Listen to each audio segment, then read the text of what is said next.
sekalian. Selamat pagi, Bu. Oke, baik. Ibu ingin menyampaikan terima kasih kepada kalian semua karena kalian mau menghadiri pertemuan kita pada pagi hari ini. Sebelum kita memulai pertemuan kita, Ibu ingin satu di antara kalian membawakan kita di dalam doa. Saya, Ibu. Baik, kepada Nona Ibu persilakan. Ibu guru dan teman-teman, marilah kita siapkan hati dan batin kita untuk menghadap Tuhan dalam doa. Berdoa mulai. Berdoa selesai. Terima kasih kepada Nona yang telah membawakan kita dalam doa. Sebelum itu, Ibu ingin memperkenalkan diri Ibu terlebih dahulu. Nama Ibu Melanie Elvega Ukat. Ibu mengabdi di sekolah ini sudah hampir 2 tahun. Apakah nona-nona sekalian di sini sudah saling mengenal satu dengan yang lain? Belum. Oke, kalau belum, Ibu berikan waktu dan kesempatan untuk ini masing-masing memperkenalkan diri.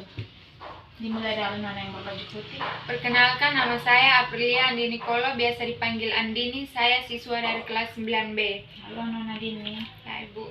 Selanjutnya, perkenalkan, nama saya Aurelia Ukat, biasa dipanggil Lira. Saya kelas 7C. halo Nona Lira. Selanjutnya, Perkenalkan, nama saya Claudia Cassandra Kolo, biasa dipanggil Sandra. Saya siswa dari kelas 9B. halo Nona Sandra. Halo Ibu. Apakah semua sudah saling mengenal satu dengan yang lain? Sudah. Ibu. Oke, baik kalau sudah, baik Ibu langsung saja ya ke materi kita pada pagi hari ini. Materi kita hari ini judulnya tentang bekerja sama dengan orang lain. Di sini sebelum memulai materi, Ibu ingin menanyakan kepada kalian siapa yang tahu pengertian dari kerjasama atau salah satu contoh dari kerjasama seperti apa? Saya, Ibu. Ya, silakan Mama. Contoh dari kerjasama misalnya gotong royong, Ibu. Oke, baik sekali. Mungkin ada yang lain? Tidak. Oke, kalau tidak ada, di sini ada beberapa pengertian menurut para ahli. Yang pertama dari ini ahli Pamuji. Di sini dia mengatakan bahwa kerjasama adalah pekerjaan yang dilakukan oleh 2 orang atau lebih dengan melibatkan interaksi antar individu, bekerja sama sampai terwujud tujuan yang dinamis. Jadi menurut Pamuji di sini, bekerja sama itu dilakukan 2 orang atau lebih. Jadi bukan satu individu saja yang melakukan kerjasama. Karena di sini kan dia melibatkan banyak orang yang saling berinteraksi sehingga tujuan dari bekerja sama ini dapat tercapai dengan dinamis. Lalu yang kedua, menurut Charles, dia berpendapat bahwa kerjasama akan timbul jika orang menyadari bahwa mereka memiliki kepentingan yang sama dan sekaligus memiliki pengetahuan yang cukup serta kesadaran atas diri sendiri untuk memenuhi kepentingan tersebut. Lalu yang ketiga ada Rosen. Di sini menurut Rosen, kerjasama adalah sumber yang dianggap sangat efisien untuk kualitas pelayanan, terutama dalam konteks kerjasama bidang ekonomi, khususnya jual beli. Jadi menurut Rosen ini dia mengangkat dalam bidang ekonomi, sehingga ada di dalam bidang ekonomi ada penjual dan pembeli. Mereka saling bekerja sama sehingga dari salah satu pihak ini tidak ada yang saling merugikan, melainkan itu saling menguntungkan. Dari beberapa pengertian para ahli, mungkin ada yang bisa menyimpulkan apa itu kerjasama? Oke, kalau tidak ada, biar Ibu yang menyimpulkan. Jadi, dari beberapa pengertian menurut para ahli di atas, maka dapat disimpulkan bahwa kerjasama adalah sebuah usaha yang dilakukan oleh beberapa orang atau kelompok untuk mencapai tujuan bersama. Selain itu, kerjasama juga merupakan interaksi yang sangat penting bagi kehidupan manusia karena manusia adalah makhluk sosial yang saling membutuhkan. Materi yang kedua tentang ciri-ciri kerjasama. Mungkin dari nona-nona sekalian ada yang tahu apa itu, seperti apa ciri-ciri kerjasama? Apakah ada yang tahu? Tidak, Ibu. Tidak ada. Jadi di sini ciri utama dalam kerjasama ini adalah peran yang diberikan kepada tiap individu itu tidak harus seragam, tetapi memiliki tata cara yang menjadi aturan. Dalam kerjasama, perselisihan dan perbedaan dianggap lumrah dalam penyelesaian masalah. Dalam hal ini, kerjasama itu dia berdiri di atas sebuah aturan, sehingga orang yang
yang mempunyai tujuan yang sama. Artinya di sini bahwa di dalam organisasi yang saling bekerja sama itu ada tujuan yang jelas sehingga mereka dapat bekerja sama dengan baik. Lalu yang ketiga ada yang terakhir ada joint venture. Bentuk kerjasama ini terjadi dalam proyek-proyek besar untuk menyukseskan tujuan yang membutuhkan kerjasama dari berbagai pihak dengan latar belakang yang berbeda. Jadi di sini ibu ambil contoh misalnya bendungan Keciklat dan bendungan Lembah. Jadi di sini kan mereka itu dalam terdiri dalam satu lembaga atau tanggung jawab yang sama. Di sini mereka harus bekerja sama sehingga di sini ada 5 bentuk kerjasama. Yang pertama itu kerukunan. Yang tadi anak Dini telah sebutkan, salah satu contoh itu seperti gotong royong. Gotong royong ini termasuk dalam bentuk kerjasama yang kerukunan karena di sini mereka itu para masyarakat itu saling tolong menolong sehingga tujuannya itu dapat tercapai dengan baik. Lalu yang kedua ada bargaining.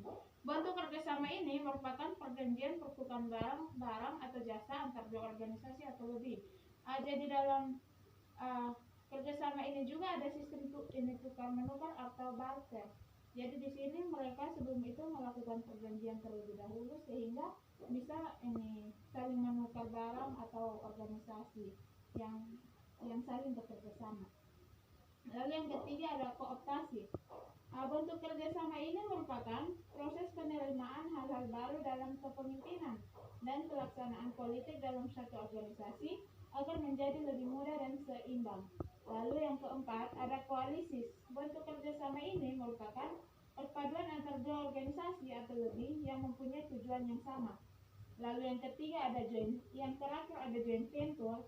Artinya di sini kerjasama ini terjadi dalam proyek-proyek besar untuk menyukseskan suatu tujuan yang membutuhkan kerjasama dari berbagai pihak dengan latar belakang yang baik. Yang terakhir ada bentuk kerjasama yaitu joint venture. Jadi bentuk kerjasama ini terjadi dalam proyek-proyek besar untuk menyukseskan suatu tujuan yang membutuhkan kerjasama dari berbagai pihak dengan latar belakang yang berbeda. Di sini ibu ambil contoh seperti bendungan Rapidway dan bendungan Ratnamurikuta. Jadi di sini mereka itu berdiri dalam satu lembaga dan di dalam lembaga ini ada yang individunya itu memiliki latar belakang pendidikan yang berbeda sehingga tujuan dan proses kerjasamanya itu bisa berjalan dengan lancar. Oke, sekian materi kita. Di sini ibu ingin memberikan kesempatan kepada kalian semua. Jika ada yang belum mengerti dalam materi kita hari ini, ibu persilakan untuk bertanya. Saya Ibu. Oke, kepada Nona ibu persilakan. Pertanyaannya, bagaimana kita menjalin kerjasama yang baik dengan orang lain? Terima kasih atas pertanyaannya Nona. Saya Ibu. Mungkin dari anak-anak sekalian ada yang mau membantu menjawab? Oke, kalau tidak ada biar ibu langsung menjawabnya saja. Baik, di sini ibu mengambil contoh misalnya orang ingin melakukan kerjasama dalam membangun sebuah usaha. Jadi yang harus diperlukan itu yang pertama itu berawal dari visi misi bersama. Jadi dari dua perusahaan atau dua usaha yang mau melakukan kerjasama itu sebelumnya mereka harus memiliki visi misi yang kuat sehingga usahanya ini bisa berdiri di bawah aturan seperti visi misi yang akan dibuat oleh usaha tersebut. Lalu yang kedua ada kejelasan mengenai harapan dan kebutuhan.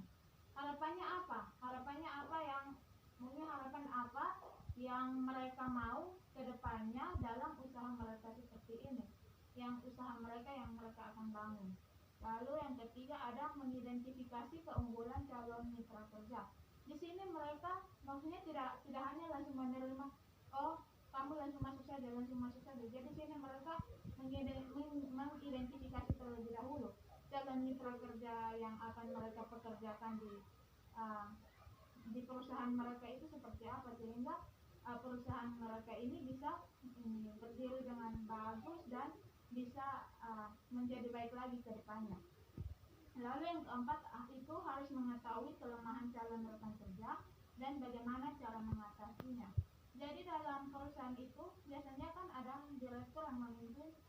perusahaan itu. Jadi ini direktur ini dia harus mengetahui kelemahan dari calon-calon pekerja yang bekerja di perusahaannya, sehingga perusahaannya itu tidak down. Lalu dia juga harus mengetahui bagaimana cara dia bisa mengatasi kelemahan dari para pekerjanya ini. Lalu yang kelima, ada menetapkan tujuan perusahaan. Yang bekerja di dalam perusahaan mereka itu, mereka harus memiliki tujuan yang jelas sehingga mereka tahu perusahaan mereka ini ke depannya akan menjadi seperti apa, perkembangannya itu juga akan menjadi seperti apa. Lalu yang terakhir, ada peran kerja yang jelas masing-masing rekan bisnis. Jadi yang bekerja dalam perusahaan ini, mereka itu sudah memiliki peran masing-masing, sehingga untuk menjalin kerjasama dengan rekan bisnis anggota lain itu, mereka sudah tahu, oh rekan bisnisnya itu dia seperti ini, sehingga maksudnya mereka tidak sembarangan saja dalam melakukan kerjasama dengan perusahaan lain. Seperti itu. Bagaimana? Sudah mengerti? Sudah. Baik. Mungkin masih ada pertanyaan lagi? Oke, baik, kalau tidak ada, di sini Ibu berterima kasih kepada kalian semua karena telah mengikuti pertemuan kita pada siang hari ini dengan baik. Ibu harap apa yang telah Ibu sampaikan pada siang hari ini dapat bermanfaat untuk anak-anak sekalian ya. Ibu. Oke, baik. Sebelum mengakhiri pertemuan kita, Ibu ingin satu di antara kalian menutupi dengan doa. Ibu. Kepada Nona, Ibu persilakan. Ibu dan kawan-kawan yang kita berdoa mengenai kalian dan agama kita maupun berdoa mulai. Berdoa seperti ini. Oke, terima kasih kepada Nona yang telah menutup pertemuan kita dengan doa. Baik, kalau begitu sampai sini saja pertemuan kita. Selamat siang semuanya. Selamat siang Ibu.